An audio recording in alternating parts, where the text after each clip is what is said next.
Hello, and welcome back to another episode of my Minecraft survival series. With the success of our strip mine, my gear has been getting an upgrade. Diamond tools will soon be my new go-to, rather than iron. This means I need something to make sure my diamond gear doesn't break too fast.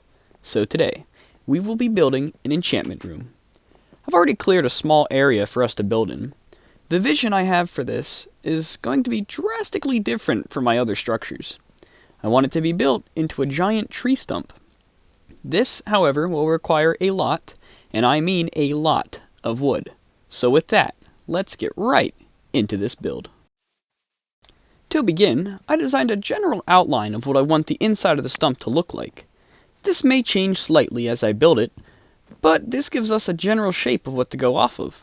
Surprisingly, I had a very good portion of the needed wood for this build, being able to get most of the general outside of the structure finished, but far from complete. I already began to think about what I wanted the floor to look like. I didn't want something simple like wood, but would rather like to go with an assorted bunch of stones. I also had to make the inside and outside of the log look more natural and a little less flat. After collecting more wood, I began to redesign the structure a little bit to give it more character, alternating the blocks to make the tree stump look more natural instead of artificial. This has to be done on both the inside and out. Most tree stumps are very rigid and not flat, for an oak anyways. After a bit of off-camera work, I took a similar design from the mine and incorporated it into the floor of the tree stump, making it look old and mossy. I also visited the local woodland mansion and hijacked some of their books, to begin with the planned vast library, and for our enchantment table. I got tired of the rain coming into the tree, so I decided to block off the roof of the tree stump with glass, as to let in natural light and not have the overall aesthetic of the hollow tree stump be lost with a simple wooden roof. Before an enchantment table could be made, we have to mine ourselves at least 4 blocks of obsidian. With careful consideration, I decided the best and easiest place to mine some would be the gravesite of our first horse. While he didn't serve us extraordinarily well in life, he can serve us better in death. For his remains now make up the black charred blocks of obsidian.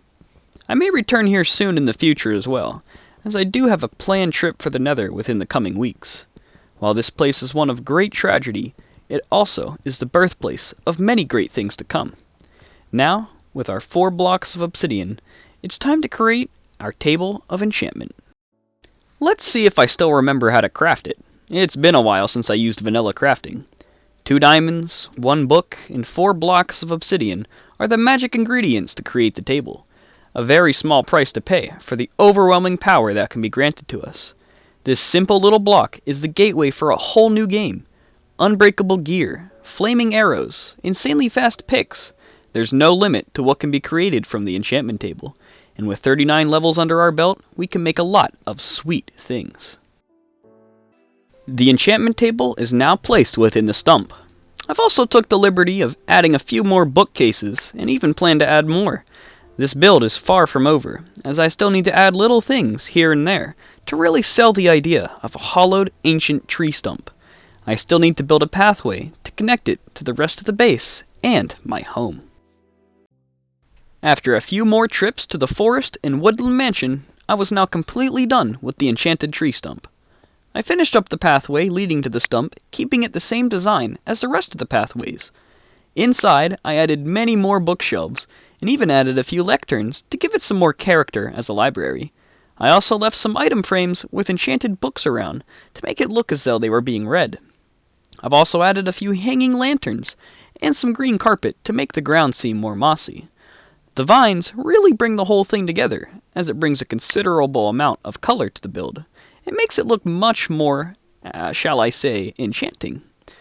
I also brought along my diamond pick to see what kind of enchantments we can get. Let's see. Silk touch? Maybe not on my diamond. We'll save that for one of my iron picks. But with that, I think we're going to end it there. We now have a means of making sure our gear sticks with us just a little longer, and even packs more of a punch than ever before. Have any suggestions on what I should build next? Leave them in the comments below, and I'll be sure to consider them. I want to sincerely thank you all for watching, and I'll see you here in the next video. Griff out.